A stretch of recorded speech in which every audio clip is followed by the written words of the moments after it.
back to the channel. Welcome to all of those who are new, and welcome back to those who continue to tune in from week to week. I upload every Sunday and Wednesday, 10 a.m. Central Standard Time. So, as you can tell by the title, this is the reveal of my pattern hackathon entry. No doubt by the time you saw this video, or that you're seeing this video, you would have already seen the reel over on Instagram or the short here on YouTube, where the day that this needed to be entered, it was the last day, July 31st. So the day that this needed to be entered, I went ahead and posted it over there because I wore out and I stopped at, it was a prayer park here in our area, and so I just stopped and walked through there and took some pictures and did a couple little twirls. So by now you would have already seen this on me, but this is a review of the pattern. So if I back up real quick, you see Lady Dane has it on. Let me tell you about the pattern hackathon challenge. This was hosted by Chris of Unsocial, as well as Diana from over on Instagram. And so there were prompts every week. Now mind you, you can do whatever type of hack that you wanted to do, or if you did one of the prompts, it didn't necessarily have to be during that week of the week of the actual prompt. So week one, just a refresher, was Kiss, which is use a pattern that has 10 pattern pieces or less. Week two was Black Magic, which is use a pattern from a black pattern designer. Week three was menswear, choose a men's pattern as your base. Week four was size inclusive, start with a pattern that has a max bust of at least 60 inches. And then week five was knits, start with a knit pattern as a base. So I actually had two entries. One was the Ashton top that I actually, you know, I just hacked it and add that little ruffle at the bottom. So I really didn't think about it, but then somebody told me, oh yeah, enter that. So I did. And so that was the first one, Ashton. And that was actually during week one. So use a pattern that has 10 pattern pieces or less. And obviously the Helen's Closet Ashton does. Now, week two was the Black Magic. Use a pattern from a black designer. So that is what this is. This pattern is the fancy flare dress. I got all my notes here. And this is by Patterns by D, a black pattern designer.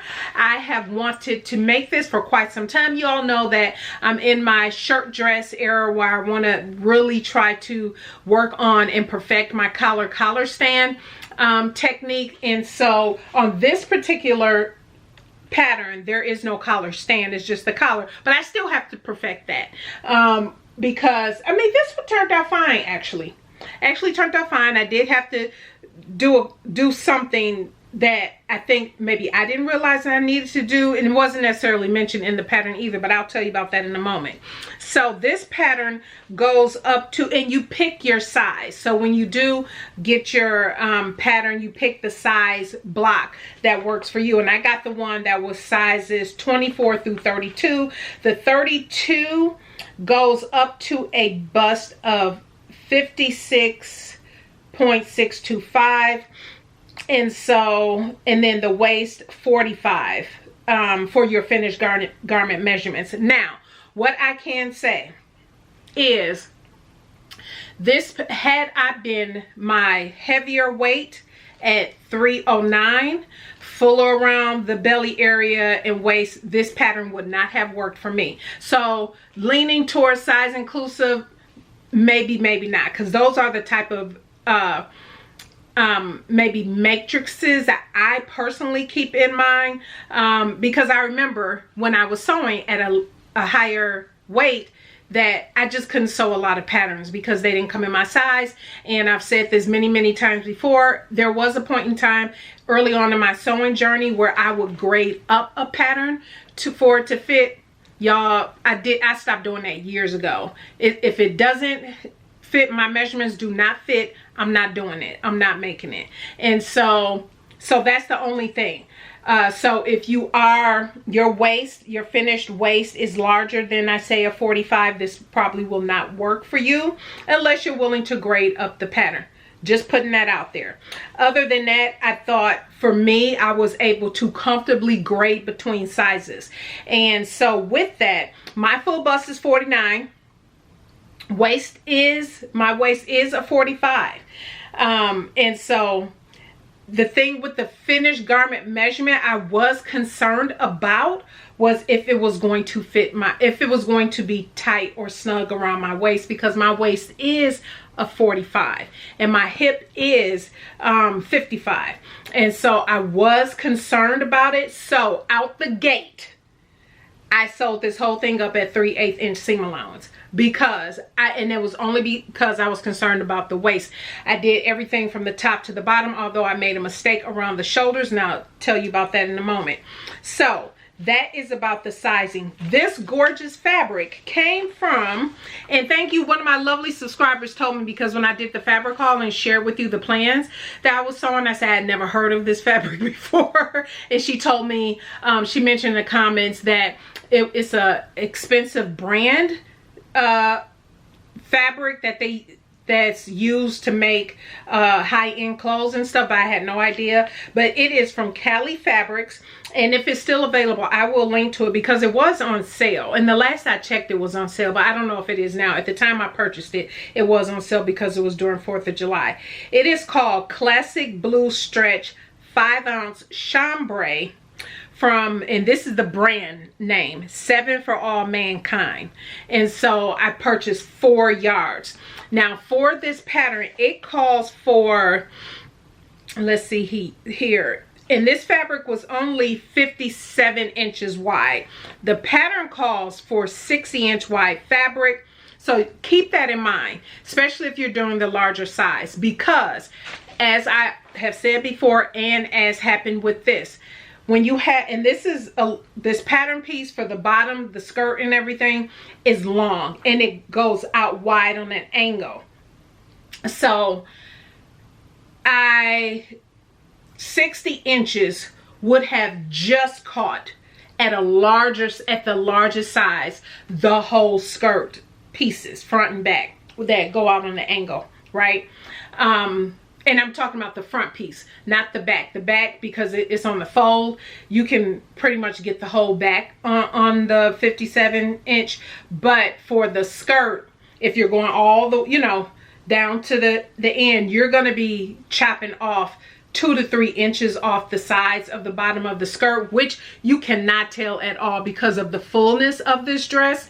And so 60-inch wide, if you're larger like me, don't get any, unless you don't mind, because you can do, I believe it was the front, or the front where you can do front side panels, which probably will help if you do have not as wide fabric. But if you want to stick to the wider width fabric, if you're larger size, stick to wider width. The wider width you can get, the better. So you don't have to cut off any parts of the dress. And so at least that's what I did. I only cut off like 2 inches, like I said, from the front on each side, but you can't tell because because the dress is so full. And it calls for, in the larger size range, it calls for size 24 through 32, 6 to 6.5 yards of fabric. And so I only did this out of 4 yards, and I still have maybe a little chunk, just a little chunk left, because I was concerned about the pockets.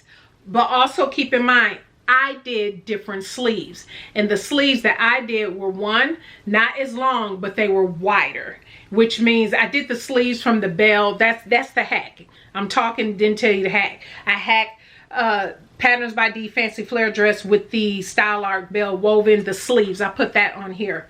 But the sleeve for the Bell Woven is much wider than it is for this pattern. So I still was able to cut out those pieces just fine. Again, it was 57-inch wide fabric. I'm not sure, again, this is 4 yards, y'all. I'm not sure where the 6 and 6.5 will come in for that. Maybe the 6.5 if you're doing the split, what was it, the side panels. If you do the side panels, that's the 6.5, but without the side panels it says 6 yards. But I did it all in 4. But again, keep in mind, I did not do the long sleeve, so that could be where some of that extra is coming from, but that's almost 2 yards. The sleeves aren't 2 yards. So yeah, I'm not sure where the 6 comes in, or the 6.5, because this is only 4 yards of fabric. And what else did I want to mention? I started out at a size 26. Did I mention that? The 26 starts out at I was going to do 24, but the 24 was a 48.5 bust with a waist of 39. And so I did a 26, and then I graded out to a 32. So that's what I did. And the thing is, I did not, when I did the grading and I was looking at the pattern, I just dismissed, because you all know I have more narrow shoulders and whatnot. The shoulders drop off of me, and that's my fault because I did not pay attention. Typically, I would grade out to where I know it needs to stop on me in size, and then pick back up on the regular size. That always works for me. Totally dismissed that when I was working on this, and so as a result, my shoulder, it comes about right here on me. You can't really tell on that on me, but I mean, I can feel it. I was like, oh, you know, my sleeve should be up here. Sleeve head should be up here, but that's okay. It still looks absolutely fabulous and will not stop me from wearing it. So far as the instructions, I would definitely say, I always say this, watch the sew along. She has a sew along for this that's on her channel. And so Patterns by D channel, watch the sew along first and then go through the instructions. The one mistake that I made, because I was trying to figure out, I didn't do the belt. That's the other thing that's probably eating up the yardage. I didn't do the belt. That's probably it. Maybe it's the belt, the combination of the belt and the longer sleeve that comes with the pattern that pushes you up to that 6 and 6.5 yards. That's probably what it is, because I didn't have enough to do a belt by no means. And so that probably is what it is. But as I was watching her sew along, there were certain parts I was following, and then I would just sew. And I was sewing down the placket. I had sewed the placket all the way down, and I was looking at the belt. I fast forward through the belt piece.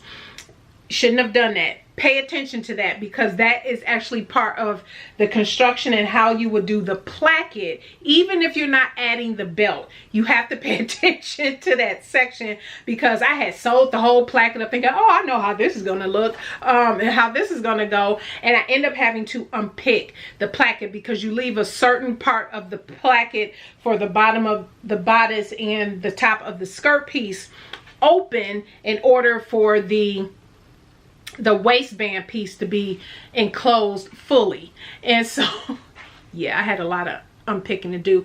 And I also made some mistake I made with the cutting out. And I did reach out to Dee about this, because I didn't know if it was something with the pattern or maybe it was me. But my waist piece for 32, even though I graded out, I started out this smaller and went all the way out to 32 for the rest. My waistband pieces was not long enough to attach to the bottom of the bodice. And I was like, what? Why is this like this? You know, so I end up having to add extra pieces to my waistband pieces in order for them to fit. And so I did reach out to Dee. That was all on me. My cutting out, that was my error, not an error with the pattern. So what else I want to say? I will just say, follow the sew along. Again, just because for me, like I said, I was going back and forth with the sew along thinking, oh yeah, I know I can do this, you know, I'm just going, and didn't realize I was supposed to leave like a 3-inch opening at the bottom of the bodice placket and 3-inch opening at the top of the skirt piece placket part, and I did not. And I was wondering why, so I had to go back and rewatch that whole section with adding the belt and everything. And it really doesn't matter how you if you add the belt or not. There is a specific step that I skipped over that I should have still done, even though I wasn't doing the belt. But I had fast forward through all that because I was thinking, oh, this relates to the belt anyway. So Dee is absolutely phenomenal customer service. She got back with me right away when I had reached out to her about that, because again, I didn't know if it was the pattern or what. So let's get into the look. I'll show you the insides and we're going to wrap up the video. So let me just show you on Lady Dane. So my collar looks really good. One of the things I had to do that I did not do was I did clip along. The pattern doesn't suggest this, but maybe I'll add it as a tip if you find that you have the same issue. I had no problems attaching the collar to the actual bodice, but once it was time to turn it down over on itself like this, it was so many puckers and everything, and so I had to, you can see, I guess the way it's laying on Lady Dane, you can't really tell. So it's not puckering how it is here, how it's showing just a couple parts. See that? Just a little bit. So what I end up having to do is clip all along that neckline, because that has interfacing, right? So it can lay down better. And then I just kind of stretch the fabric around there. So ever so slightly, just a little bit. So if it's standing up, I have that one little pucker. But for the most part, it looks good. So I am fine with that. But I do like the way this looks. And so as you can tell, I use buttons instead of snaps. That's not a hack. I think she mentions in the pattern, use buttons or snaps, I think. But I'm so proud because I'm always trying to make sure anything that has a seam that has to meet up across, that it is meeting. And so I did put snaps all the way down. And then for the inside, let me see if I can get this unsnapped for you. Yeah, you can see how the placket covers. Isn't that a nice clean finish on the inside? Thank you, Dee. That's a really nice clean finish. But that whole waistband is enclosed in that placket. And so this is what I had to unpick all of this, because I wasn't paying attention that this went in like this. And so absolutely love that. The inside of this dress is very nice. I did serge everything else. I can show you that. But I do love how it all came together. I think you all saw in a previous video my haul, and I actually was planning on putting these buttons from Hobby Lobby on there. That was the plan. Or maybe these buttons. But I was like, y'all know how I like putting snaps on things. And I didn't feel like it made it more utilitarian or anything like that. I love the look. I absolutely love how it looks. And I absolutely love how the sleeve look. Let me pan you back down for this. So pretty, so pretty. Look at that sleeve. That shirring, and instead of my bell woven, this here had elastic going through it where it gathered it in. I just left it open and I thought that was so pretty. But the shirring, oh, I just love it. So yeah, like I said, the only thing is, and this is not representative obviously of my body, this dress form Lady Dane, but it does come off my shoulder about this much. So I could have went in, graded in so that could fit at the proper spot. But yeah, I am so pleased with this. So overall, I highly recommend the pattern. I think it is really good because it has a sew along that will help you with maybe some sticking points that you have. Could I see myself making this again? Absolutely. And I would make the version that I made this time without the side panels. So you want a little bit more fullness in your skirt dress part.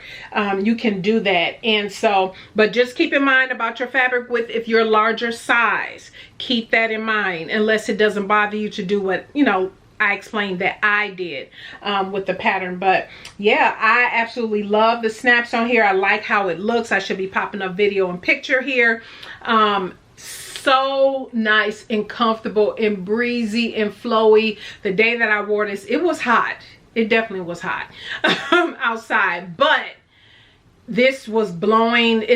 I told you it's a chambray, right? Yeah, it's a lightweight chambray. So it just felt really good. And this for me, this is an all year round dress, even though it's hot, like hot, like our close to 100 days. I probably wouldn't wear it like that again. It was just that particular day. I wanted to take pictures. It was up there. Outside, as long as it's in the 90s or below, I'm good. This is an all year round dress. Over 100 degrees, probably not. But anyway, absolutely love it. Thank you, Dee, for that wonderful sew along. It was really good. And so yeah, I will leave a link to Patterns by Dee, her YouTube channel, so you can check it out. And I will also leave a link to the pattern. And if you're curious about all of the entries, by now I'm sure Chris is posting you know, entries or reposting winners actually by now, the winners, then definitely check that out. I will link to the Pattern Hackathon Instagram page. That way you can kind of see what everybody did and the entries and the people who won different entries that were submitted. So that is it, everybody. If you have any questions, definitely let me know. Put your comments down below. I will get back to them as soon as I can. Thank you, everybody, for tuning in today. I greatly appreciate it. You all have a blessed rest of your week, and we will see you on Wednesday. Bye.